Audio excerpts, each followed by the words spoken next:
My name is Michael Torres.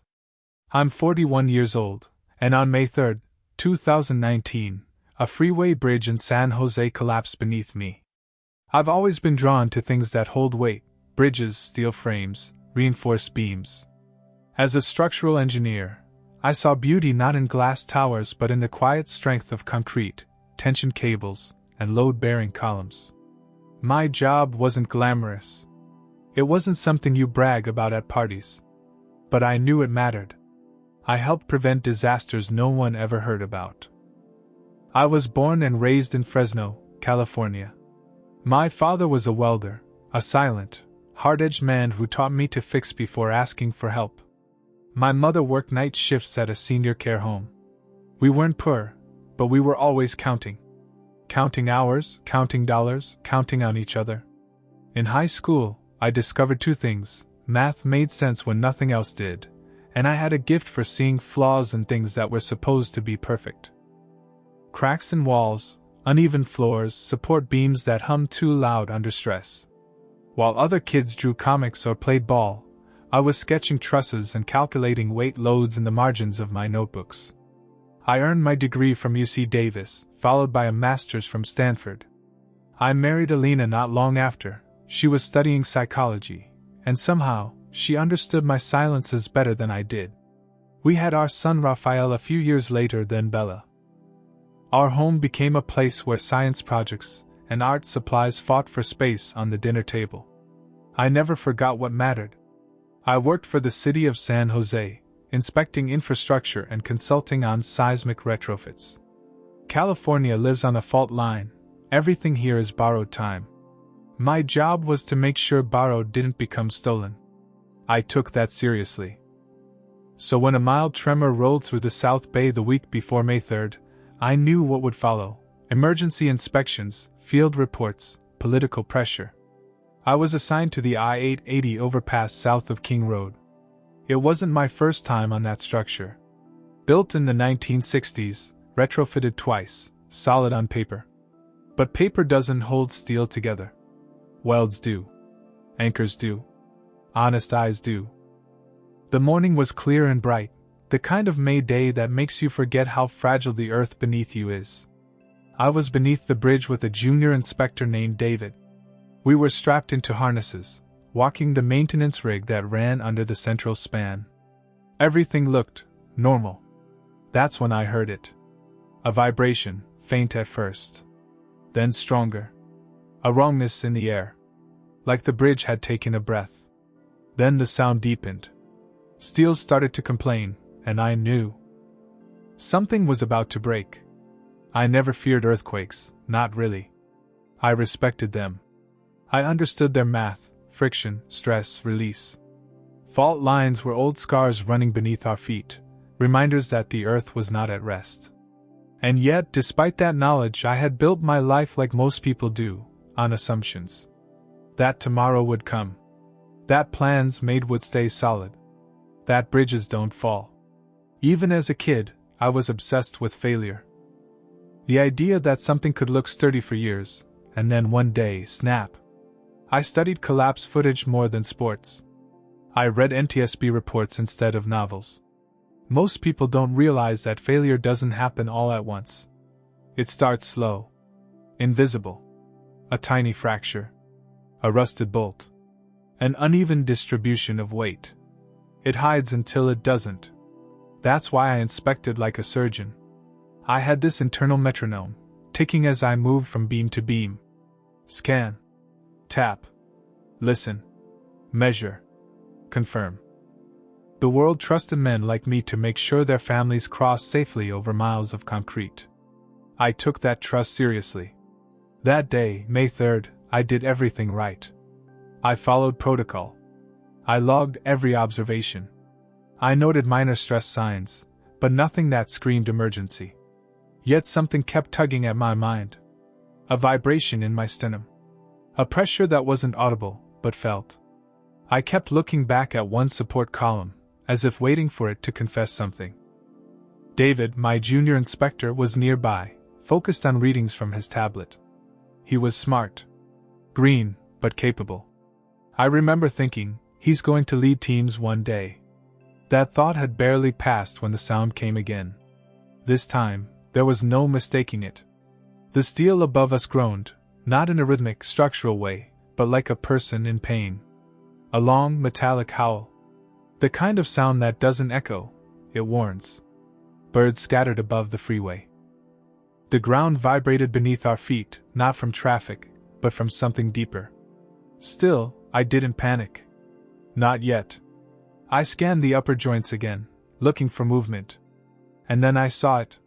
Hairline fractures along the eastern beam, fractures that hadn't been there 2 minutes earlier. Fast ones? Growing. Spreading like veins. Instinct kicked in. I shouted for David to retreat toward the rig ladder. I turned and bolted the opposite direction, heading toward the platform's emergency control box, planning to lower the entire system. I made it 5 steps before the first rupture hit. A snap, like lightning exploding through concrete. Then the overpass shifted. Not slightly. Violently. A section above us dropped several inches in an instant, dragging the entire mid-span with it. A deafening roar surged around us, steel clashing, supports tearing apart, the freeway above giving way. The rig tilted, and the harness yanked hard against my chest. I remember thinking, this is real. It's really happening. I lost sight of David. Dust filled the air. The world blurred. And then everything gave out beneath my feet. Falling isn't what you expect. There's no scream, no slow-motion movie moment. Just gravity reclaiming you like you were never meant to stand upright. The rig collapsed beneath me, and I fell sideways, crashing into a steel beam, ribs shattering with the force of a hammer. My helmet slammed against a support strut, and the world blinked. Then silence. It was as if the entire earth exhaled and decided to stop. My limbs no longer moved. Dust hung in the air like fog, thick and choking. Chunks of concrete rained down. One of them struck my shoulder, pinning me in place. I couldn't see. Couldn't breathe. But I wasn't afraid. Not yet. The platform had twisted beneath the falling bridge. Through the smoke, I glimpsed a shadow where David had been. Then nothing. My last conscious thought was of my family. Alina in the kitchen, Bella twirling in the hallway, Raphael bouncing a ball off the garage door like he always did. For a flash of a second, I wished I could go back. Just to say one more thing. Just to tell them I was proud of them. That I loved them. That I was sorry for all the times I'd been distant. Then came the pressure. Crushing. Hot. Everything went dark. Only it wasn't darkness. Not the kind you expect. It was empty. Still. Weightless. Then light. Not sunlight. Not fluorescent. This light didn't come from anywhere, yet it touched everything. Warm, soft, alive. It washed over me like waves, pulling something from inside me, uncoiling everything I'd held tight for years. Regret, worry, noise. I opened my eyes, though I hadn't known they were closed. I was standing in a field of golden mist. No bridge. No debris. No blood. My body was whole. My chest didn't hurt. My legs moved without effort. Everything around me shimmered. Not like light through water, more like light was the water, and I was moving through it. Ahead, a figure stood. I didn't need to ask who it was. Jesus. Not like in paintings. Not distant or untouchable. He was there. Close. Real. He looked at me the way no one else ever had, not just through me, but into me. Like he'd always known me. Every mistake. Every doubt. Every moment I thought I'd hidden from the world. His eyes held no judgment. Just knowing. And something deeper, compassion that went past words. He stepped toward me and spoke my name. Michael. It wasn't loud. It didn't need to be. It echoed inside me like truth being remembered. I tried to speak but found no voice. Not because I was mute, but because nothing needed to be said. He already knew. He placed a hand on my shoulder, and warmth spread through every part of me, memories, grief, worry, even old scars I'd forgotten. Everything melted into peace. Then he turned, and the golden light around us shifted. What I saw next, I'll never forget. The light twisted and opened before us like a veil being drawn aside, not abruptly, but gently, as if unveiling something sacred. What lay beyond wasn't a place in the way Earth defines place. It wasn't clouds or gates. It was a knowing. A space of perfect clarity. I stood beside Jesus on what felt like a vast, radiant plain. Not soil. Not sky. A living surface of light stretching into infinity. Below us, like a vision hovering in space, the Earth appeared, not a globe like in science books, but living, pulsing, vibrating with human breath and human choice. Look, Jesus said, not with words through air, but straight into my understanding. And I saw. Cities buzzed. Planes moved across skies. People scrolled on phones, shouted into microphones, chased deadlines, made promises. I saw homes, warm ones, broken ones, silent ones. I saw fathers yelling and mothers crying alone in bedrooms. I saw teenagers numbing their minds with noise, and little children watching screens that taught them everything except love. And above it all, a smog, black, not physical, but spiritual. Thick. Like a blanket stretched over entire nations. It didn't block the sun, it blocked awareness. It dulled hearts. It whispered lies that sounded like truth. What is that? I asked, finally able to find voice. Distraction, Jesus said. Division. Pride. The great sedative of the age. I looked again and noticed something horrifying. The darkness wasn't just floating, it was feeding. It fed off anger, selfishness, fear, greed. Every time someone chose hate over mercy, the smog pulsed stronger. But then I saw something else. Little points of light. Tiny, fragile flickers across the map of the world. Homes. Churches. Empty apartments. Parks. Some were dim, flickering like they might go out at any second. Others burned with steady gold. Prayer. That's what they were. Prayers. They're calling to me, Jesus said. Even when they don't realize it. And I saw what he meant. There was a man in a hospital room whispering into a blanket. A woman crying into a steering wheel. A child with no words, just a desperate, silent cry. And Jesus heard them all, every single one. Then I saw what happens when people pray in unity. Threads of gold began to stretch from one point of light to another, connecting. Forming networks, webs of prayer across continents. And as those threads spread, the smog began to retreat, inch by inch. Wherever true repentance took root, darkness lost ground. Jesus turned to me, his eyes burning, not with anger, but with urgency. This world will not fall because of war or fire, he said. It will fall if my people stop praying. I nodded slowly, the weight of it pressing into my soul. You must show them what you've seen, Michael, he continued. You must return. I didn't want to go. But I knew I would. Jesus lifted his hand, and the entire vision shifted again, like the fabric of reality folded over itself, revealing something underneath. I stood now in a vast hall without walls or ceiling, yet it felt enclosed. Around us were windows, not physical ones, but moments. Each one a glimpse into a different part of the world. In the first, I saw a city, its skyline glowing, traffic humming, people bustling in restaurants and office buildings. But beneath that surface life, there was weariness. I could feel it. A spiritual fatigue, like the people had learned how to keep moving but forgotten how to feel. They were busy, but hollow. Another window showed a church. Rows of people sat with folded arms and blank expressions. A man was preaching, but the words echoed like noise. No power, no truth.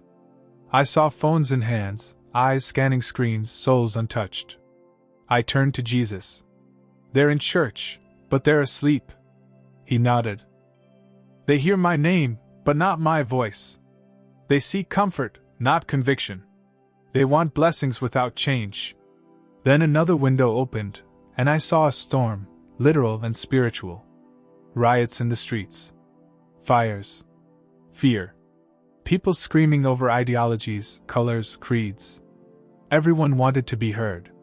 No one wanted to listen. Division is their God, Jesus said. They have traded humility for opinion.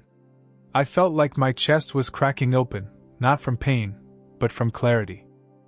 These visions weren't accusations. They were truth, laid bare without filters. And with that truth came grief. Deep grief. Jesus raised his hand again, and a final vision unfolded. It was America. But not as a map, more like a soul. A trembling soul wrapped in layers of money, entertainment, and self-focus. A nation once lit by reverence, now drowning in noise. I saw people scrolling endlessly, numbing pain with distractions. I saw teenagers immersed in digital lives while real relationships withered. I saw marriages crumbling silently behind curated social media smiles. And then, I saw judgment. It didn't come as fire or war. It came as silence. The kind of silence where God stops warning. Where he simply waits. A terrifying, holy stillness. The time of warnings is closing, Jesus said, and his voice was more serious than ever before. Soon the silence will begin. And in that silence, only those with hearts tuned to me will hear. I fell to my knees. Not from fear, but from understanding. All the warnings, the quakes, the unraveling systems, it wasn't anger. It was mercy. God wasn't destroying. He was calling. One last time. The visions faded, and we stood again in that radiant space, neither heaven nor earth, but something in between. I felt overwhelmed. Not by fear, but by the sheer weight of what I'd seen. The spiritual blindness. The urgency. The silence that was coming. And yet I also felt something else beneath it all, hope. Jesus turned toward me, and his expression changed. There was gentleness in his eyes, but also fire. Not the fire of destruction, but the fire of purpose. He lifted his hand once more, and this time, I saw people. Ordinary people. A woman kneeling beside her bed, hands trembling, whispering prayers no one else heard. A truck driver praying in his cab before pulling onto the highway. A cashier humming a worship song under her breath between customers.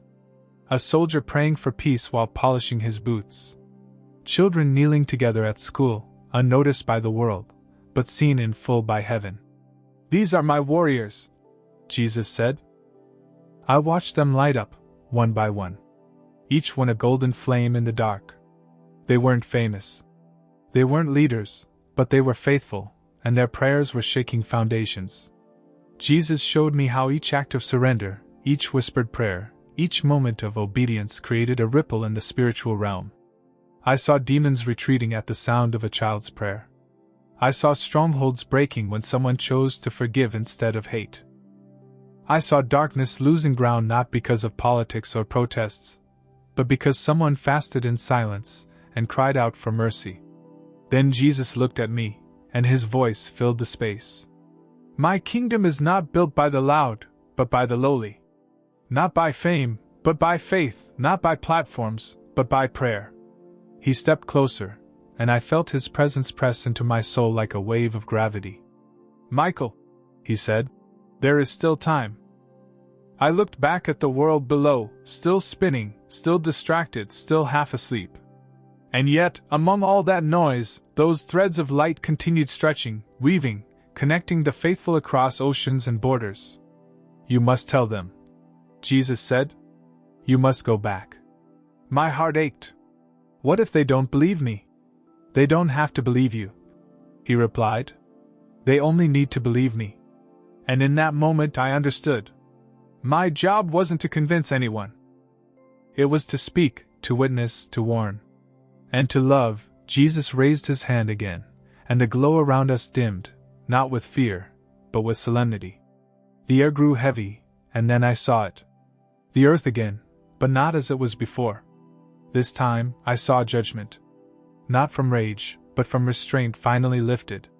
The hand of mercy, pulled back. The protection people had never noticed, gone. Nations were shaking. I saw cities falling silent. Not from bombs or explosions, but from systems failing. Lights out. Communication lost. Entire financial markets collapsing overnight like sandcastles in a tide.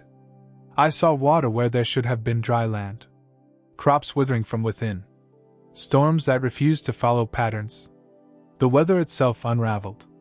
But worse than that, I saw hearts grow colder. People turned on one another. Families splintered not by violence, but by accusation and mistrust. Neighbors saw enemies where friends once stood. Law lost its anchor. Kindness became a memory. Then Jesus spoke, his voice low and full of sorrow. When the noise becomes unbearable, they will finally listen for silence. But by then, some will be too hard to hear. I wanted to look away, but he kept showing me. This wasn't punishment. It was consequence. A world that chose its own voice over his. A people who asked for independence, and were given the fullness of it. Yet even in the midst of the unraveling, I saw something remarkable. Remnant.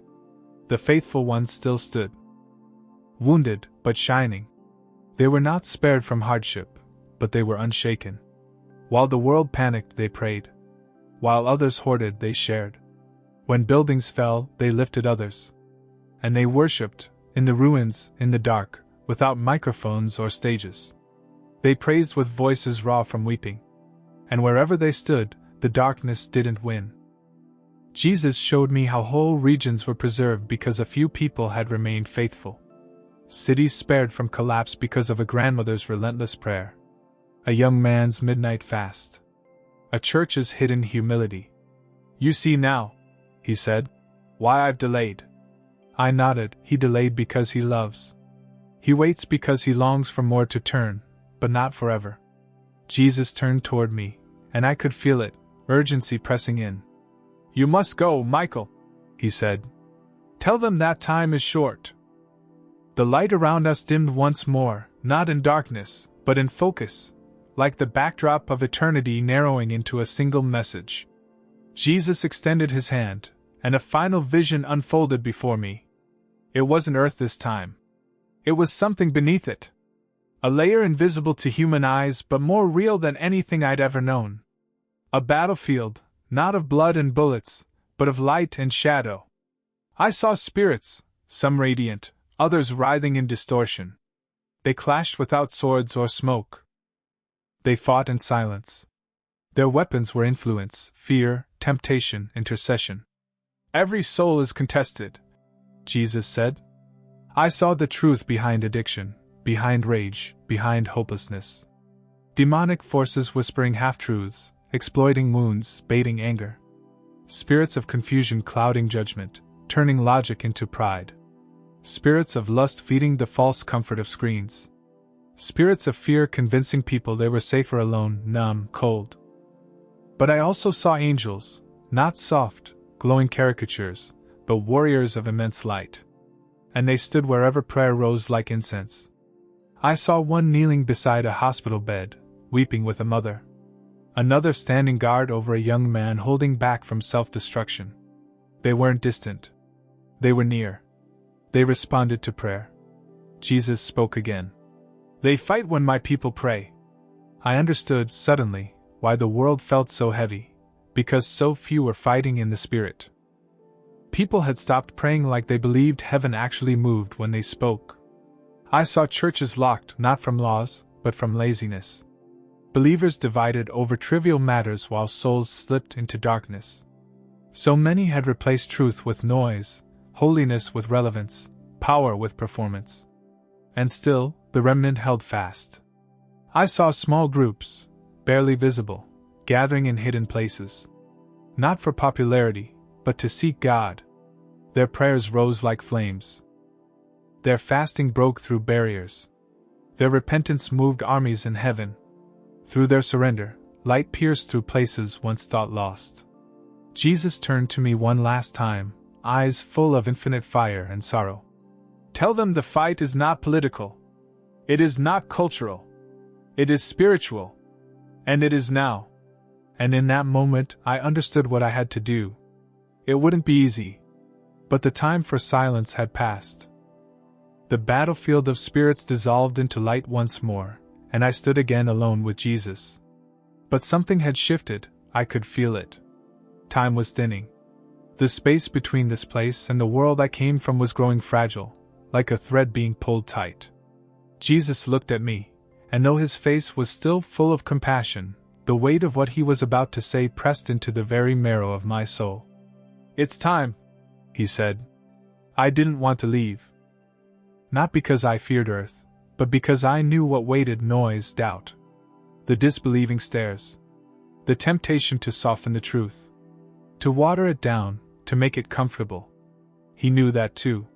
So he stepped closer, placed his hand over my chest, and for a moment, I felt everything, every person I'd ever meet, every eye that would hear my story, every soul on the edge of decision. It wasn't emotion. It was burden. Not forced, but entrusted. Then Jesus said, "Speak only what I showed you. Do not add. Do not subtract." I nodded, tears forming, because I knew the price of truth, but I also knew the cost of silence. "Tell them," he said. "I still love them, but time is short." Then I felt it, a pull, like gravity reversing. The light dimmed around the edges. My spirit began to tremble.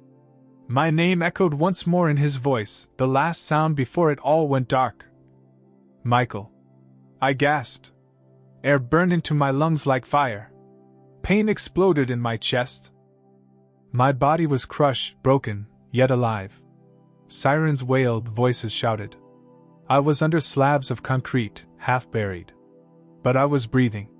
Alive. Rescued hours later, doctors called it impossible. They said I should have died instantly. They said I must have blacked out. That maybe something shifted and spared me, but I know better. I died. I stood with Jesus. And now I'm telling you this. Turn to God while there is still time, repent, forgive, pray, love boldly, stop chasing shadows, eternity is real.